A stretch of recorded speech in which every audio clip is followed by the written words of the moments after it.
சகோதரர் கேள்வி கேட்கட்டும். சொல்லுங்க, உங்கள் பேர் மற்றும் என்ன தொழில் செய்கிறீர்கள் என்று சொன்னால் நன்றாக இருக்கும். நான் தான் செஷாந்த் சேகர், ராஞ்சிலேருந்து வந்திருக்கேன். நான் சத்யபாமா இன்ஜினியரிங் காலேஜ்ல இன்ஜினியரிங் படிச்சிட்டு இருக்கேன். சார், உங்களுடைய சொற்பொழிவை கேட்ட பிறகு இஸ்லாத்தை பற்றிய என்னுடைய தவறான எண்ணங்களை மாத்திக்கிட்டேன்.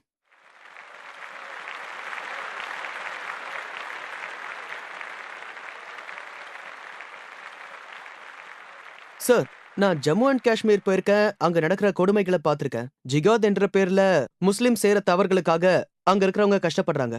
சார், என்னுடைய கேள்வி என்னன்னா, இஸ்லாத் இந்த நடவடிக்கைகளை ஆதரிக்குதா?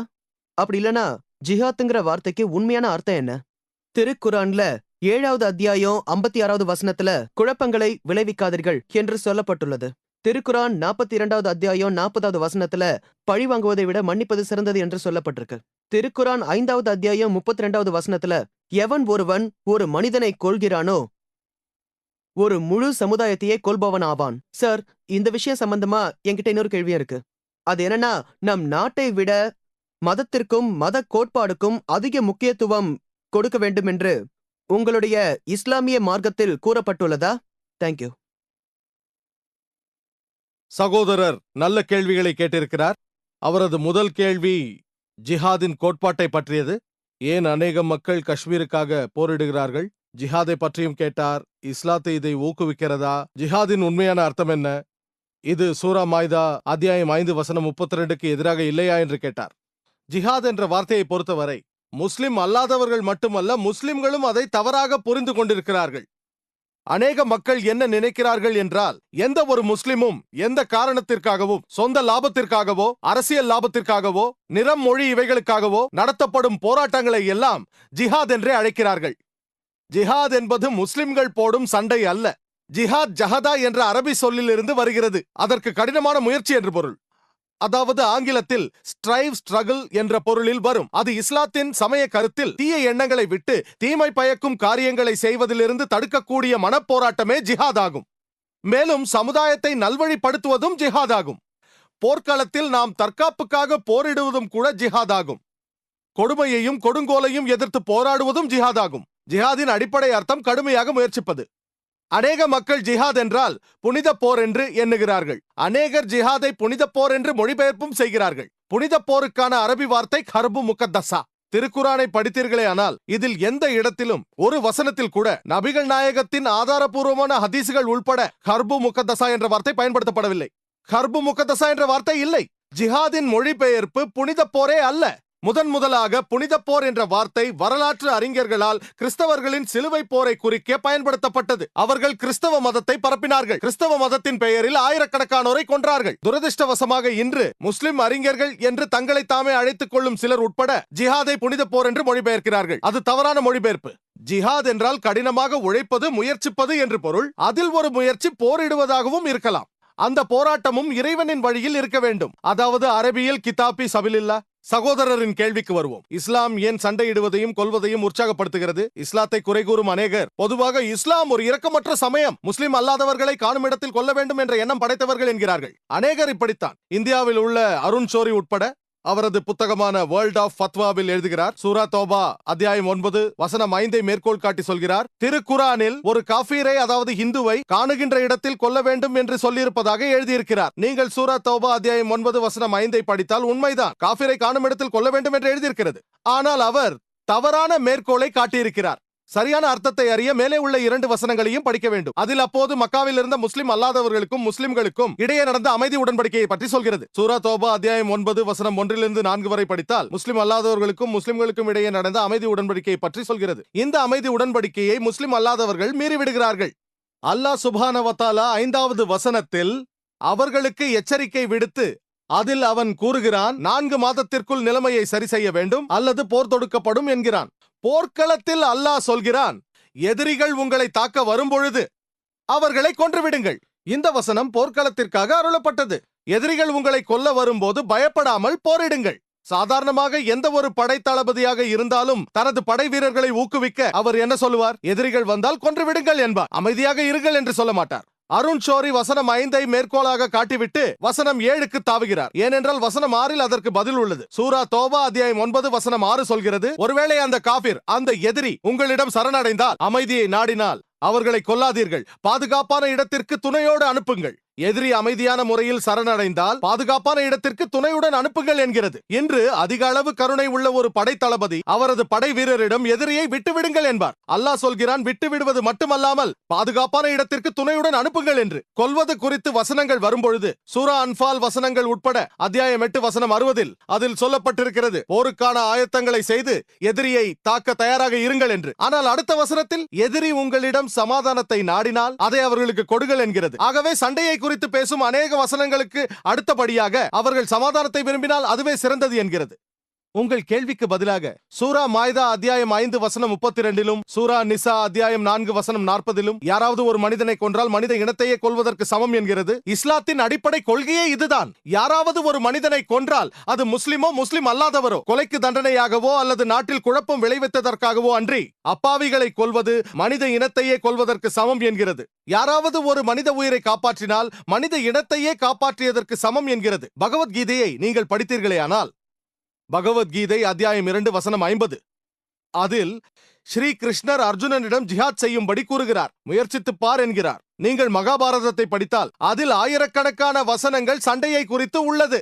ஆயிரக்கணக்கான வசனங்கள் குரானில் இருப்பதை விட அதிகப்படியாக அதில் உள்ளது.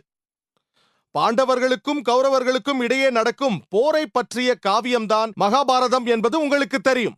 5 பாண்டவ சகோதரர்களும் 100 கௌரவ சகோதரர்களும் போரிடுகிறார்கள். 18 அத்தியாயங்கள் கொண்ட பகவத்கீதை மகாபாரதத்தின் ஒரு பகுதி. அதில் ஸ்ரீ கிருஷ்ணர் அவர் அர்ஜுனனுக்கு அறிவுரை சொல்கிறார். அர்ஜுனன் சொல்கிறான், பகவத்கீதை அத்தியாயம் 1 வசனங்கள் 42 முதல் 46, நான் எனது ஒன்றுவிட்ட சகோதரர்களுடன் சண்டை போடுவதற்கு பதிலாக நிராயுதபாணியாக கொல்லப்படுவதை விரும்புகிறேன் என்கிறான். ஒன்றுவிட்ட சகோதரர்களுக்கு எதிராக போரிடுவதை காட்டிலும் நிராயுதபாணியாக இறப்பது மேல் என்கிறான். உடனடியாக ஸ்ரீ கிருஷ்ணர் அவர் என்ன சொன்னார் தெரியுமா? அத்தியாயம் 2 வசனம் 2 3 வரை, இப்படிப்பட்ட தவறான எண்ணம் உன் மனதில் எப்படி தோன்றியது என்றார். இது பாவமானது. நீ எப்படி ஆண்மையற்றவனாக மாறினாய் என்றார். உன் இதயம் எப்படி கோழையானது. இது போன்ற சிந்தனைகள் ஆண்மையற்றது என்று ஸ்ரீ கிருஷ்ணர் சொல்கிறார். இவை கெட்ட சிந்தனைகள், பாவமானது. மேலும் இவை சொர்க்கத்திற்கு போக விடாமல் உங்களை தடுக்கும் காரியங்கள் என்றார். அதன் பிறகு பகவத்கீதை அத்தியாயம் 2 வசனம் 31 33 அது சொல்கிறது, ஸ்ரீ கிருஷ்ணர் அர்ஜுனனிடம் சொல்கிறார், சண்டையிடுவது ஒரு சத்திரியனின் கடமை என்று சொல்கிறார். சண்டையிடவில்லை என்றால் அவன் சொர்க்கத்திற்கு போக முடியாது. மேலும் நீங்கள் சண்டையிடவில்லை என்றால் பாவம் இழைக்கிறீர்கள். எனவே பகவத்கீதையை நாம் ஆராய்ந்தால் ஸ்ரீ கிருஷ்ணர் அர்ஜுனனை போராட அழைக்கிறார். யோசித்து பாருங்கள். நான் பகவத்கீதையின் சில வசனங்களை எடுத்துக்கொண்டு ஸ்ரீ கிருஷ்ணர் அர்ஜுனனிடம் நீ உன் சகோதரர்களை கொல்ல வேண்டும் என்று தவறாக மேற்கோள் காட்டினால் அது தவறாகும். ஆனால் சரியாக புரிந்து கொண்டோமே ஆனால் ஸ்ரீ கிருஷ்ணர் அர்ஜுனனிடம் பொய்யுக்கு எதிராகவும் உண்மைக்காகவும் போராட வேண்டும், அது சொந்த சகோதரர்களுக்கு எதிராக இருந்தாலும் சரி என்கிறார். ஆராய்ந்து பார்த்தால் அவர் சொல்வது சரியே. நியாயத்தை நிலைநாட்ட சொந்த சகோதரர்களுக்கு எதிராக போராடுவது தவறில்லை என்கிறார். ஆகவே பகவத்கீதையில் சொல்லப்படும் செய்தி இதுதான், உண்மைக்கும் பொய்யுக்கும் நடக்கும் போராட்டம். மகாபாரதத்தையும் பகவத்கீதையும் குறித்து ஒரு இந்துவிடம் நான் சொல்லும் பொழுது அவர் அதை அறிந்திருக்கிறார். நீதிக்கும் அநீதிக்கும் இடையே நடந்த சண்டை என்று மகாபாரத கதையை அறிந்த இந்துக்கள் கூறுகிறார்கள். அதுவேதான் திருக்குரானிலும் சொல்லப்பட்டிருக்கிறது. ஆகவே நான் பகவத்கீதையை மேற்கோள் காட்டும் பொழுது நீங்கள் குரானை நன்கு புரிந்து கொள்கிறீர்கள். மேலும் அநேகர் குரானில் ஜிஹாதிகளை குறித்து சொல்லப்படுகிறது, ஜிஹாதின் பொழுது இறந்தால் சொர்க்கத்திற்கு போவீர்கள் என்கிறது என்று குறை கூறுகிறார்கள். அருண் ஷோரி உட்பட ஹதீஸையோ சஹி புகாரியோ மேற்கோள் காட்டுகிறார்கள். பாகம் 4 ஜிஹாத் என்னும் பாடத்தில் அத்தியாயம் 2 ஹதீஸ் எண் 46 அதில் முஜாஹித் என்பவர் அல்லாவின் வழியில் தன்னைத்தானே அர்ப்பணித்துக் கொண்டவர் யார் என்று அல்லாவுக்கு தான் தெரியும். மேலும் ஒரு தீர்க்க தரிசனம் உள்ளது, ஒரு முஜாஹித் போர்க்களத்தில் இறந்து போனால் அவர் நேரடியாக சொர்க்கத்திற்கு செல்வார் என்று. ஆனால் அவர் திரும்ப வந்தால் இறக்கவில்லை என்றால் போரில் கிடைத்த கனிமத்து பொருட்களோடு திரும்புவான். இந்த ஹதீஸும் குரானின் அநேக வசனங்களும் தவறாக விமர்சிக்கப்படுகிறது. எனக்கு ஆச்சரியமாக உள்ளது, இந்து விமர்சனையாளர்கள் எப்படி இப்படி கூறுகிறார்கள்? அவர்கள் பகவத்கீதையை படிக்கவில்லையா? மகாபாரதம் படிக்கவில்லையா? ஸ்ரீ கிருஷ்ணர் தாமாகவே பகவத்கீதையில் சொல்கிறார், அத்தியாயம் 2 வசனம் 37, ஓ அர்ஜுனா, குந்தியின் மகனே, நீ எழுந்து போர் செய். போர்க்களத்தில் கொல்லப்பட்டாலும் பெரிய காரியம் அல்ல, நீ சொர்க்கத்திற்கு செல்வாய். நீ வெற்றியோடு திரும்பினாய் என்றால் இந்த உலகத்தில் இருக்கும் செல்வங்களை நீ பெறுவாய் என்கிறார். ஹதீஸிலும் அதேதான் உள்ளது. ஆகவே கிருஷ்ணர் அர்ஜுனனை பார்த்து, நீ போரிடு, இறந்து விட்டால் பிரச்சனை இல்லை, சொர்க்கத்திற்கு செல்வாய், நீ வெற்றியோடு திரும்பினால் உலகத்தின் செல்வங்கள் உனக்கு கிடைக்கும் என்கிறார். சஹி புகாரியும் அதேதான் சொல்கிறது, குரானும் அதேதான் சொல்கிறது.